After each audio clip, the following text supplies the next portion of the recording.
Anim na grupo nagtagisan sa street dance competition na bahagi ng kapistahan ng bayan ng Bautista, Pangasinan. Silipin sa report.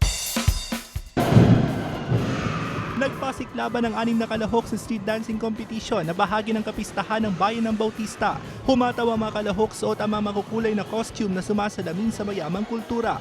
4 na grupo ang naglaban-laban sa elementary category, habang 2 naman sa high school category.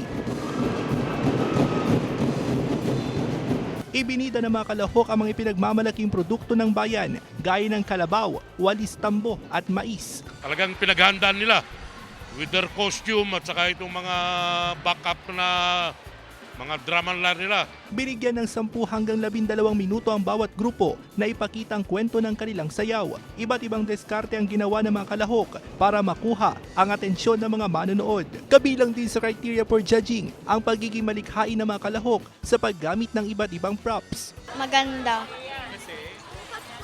Kahit masyadong magulo yung mga props at hindi nakakasunod yung iba. Masaya po.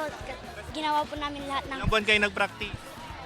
2 po. Aabot sa hanggang 30,000 pesos ang premyo ng mananalo. Dahil kasi yung street dancing masyadong magastos. Pero due to public demand, binalik namin.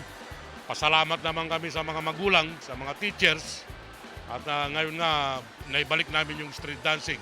Kasama si Daryl Peralta, ako si Russell Simorio, naghahatid ng Balitang Amianan.